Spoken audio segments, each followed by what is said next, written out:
भाई जन्म हमारे क्या से हुआ था ना, उनके पिताजी को न जाने कौन कौन से पद पे हम लोगों ने रखा, तो ये हमारा कर्जवा कौन लौटाएगा।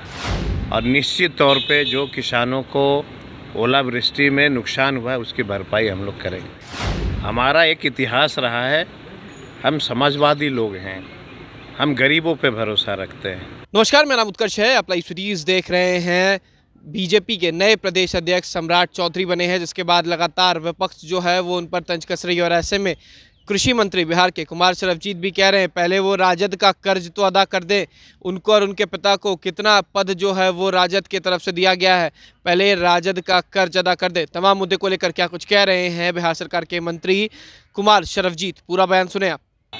मैंने सदन के माध्यम से बता दिया था कि इसकी समीक्षा की जा रही है, और समीक्षा जैसे ही रिपोर्ट पूरे बिहार से जिलाधिकारी के माध्यम से आ जाता है, पूरी रिपोर्ट हम लोग आबकारी विभाग को भेज देंगे। और निश्चित तौर पे जो किसानों को ओलावृष्टि में नुकसान हुआ है उसकी भरपाई हम लोग करेंगे। सर, एक सवाल यह भी है कि जिस तरह से सम्राट चौधरी को प्रदेश अध्यक्ष बनाया गया है, योगी की तुलना उनसे होने लगी है और यह भी कहा जा रहा है कि अब जल्द ही बिहार में भारतीय जनता पार्टी की सरकार बनेगी। मैं इसमें क्या कह सकता हूँ, कौन किसको देवता मानता हो। अब कौन, ये लोग कभी गणेश को दूध पिला देते हैं, कभी भोलेनाथ को लड्डू खिला देते हैं, इनकी क्या चर्चा करना है। हमारा एक इतिहास रहा है, हम समाजवादी लोग हैं, हम गरीबों पे भरोसा रखते हैं, हम जनता पे भरोसा रखते हैं। उनके पिताजी को भी हम लोगों ने बनाया था आरजेडी में, न जाने कितने वर्ष तक। हमारा तो अभी तक कर्ज वो लौटाए नहीं है, अब भाजपा का कर्ज लौटाने को कह रहे हैं।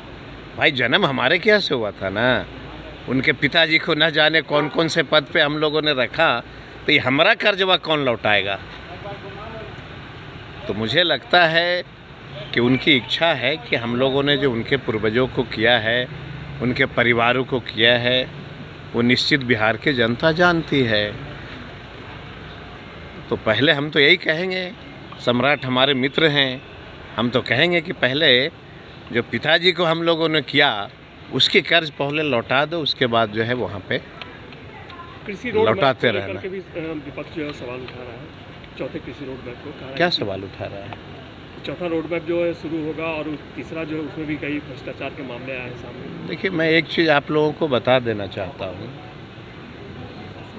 कि मैंने कल भी विधान परिषद में कहा कि एक समय था नक्सलवाद का, जब सारे किसान शहर की ओर भाग रहे थे। आज 100 में 101% किसान गाँव की ओर गए। क्यों गए? खेती हो रही है। और चौथी जो कृषि रोड मैप बन रही है उसमें मोटे अनाजों पे हम लोगों ने ध्यान केंद्रित किया, मार्केट की व्यवस्था है। अब ये बताइए, पूरे बिहार में कृषि का जितना ज़मीन था ये परित पड़ा हुआ था ना। चौथे कृषि रोड मैप ने हमने निर्णय लिया कि ये सभी जो ज़मीन है ये पीपीपी मोड पे जो किसान हैं, हम हैं, आप हैं, जो साथी लेना चाहते हैं उस ज़मीन को हम लीज करेंगे, सब्सिडी देंगे, सीड उत्पादन करेंगे। अगर चौथी कृषि रोड मैप में मैं ये कह रहा हूँ कि बिहार सीड हब के रूप में जाना जाएगा, तो ये क्या भ्रष्टाचार है। अगर बिहार चौथी कृषि रोड मैप में सीड हब के रूप में जाना जाएगा, ये भ्रष्टाचार है क्या। मोटा अनाज का अगर उत्पादन हम बढ़ाएंगे, ये भ्रष्टाचार है क्या। हम किसानों की बात करते हैं। सदन में जब कृषि विभाग की बजट हो रही थी, एक भी भाजपा के साथी थे क्या। अडानी अबानी पूंजीपतियों का अगर बहस होता तो एक भी लोग नहीं जाते वहाँ से, सदन छोड़ करके। किसानों की बात हो रही थी, आपको मौका मिलता है, जनता जिता के भेजता है, आप अपनी सुझाव तो देते सदन में।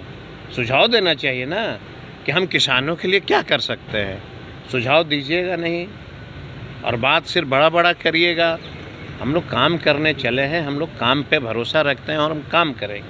तो आपने साफ सुना किस तरीके से उन्होंने स्वर्गीय शकुनी चौधरी का भी जिक्र किया और बोला कि पहले राजद का कर्ज अदा करें, बीजेपी का कर्ज अदा जो कर रहे हैं पहले राजद का कर्ज अदा कर दें कि राजद ने उनको उनके पिता को कितना पद से नवाजा, कितने पद दिए हैं, उनकी राजनीति शुरुआत जो है वो तो राजद से हुई है, तो पहले राजद का तो कर्ज अदा कर दें। तो आपने सुना किस तरीके से तमाम मुद्दे को लेकर कुमार शरजील जो कृषि मंत्री हैं वो सम्राट चौधरी पर तंज कस रहे थे। फिलहाल खबरों से इतना ही। आप हमारे साथ बने रहें, हमारे चैनल को सब्सक्राइब नहीं किया तो जल्द से जल्द कर लें। बहुत बहुत धन्यवाद।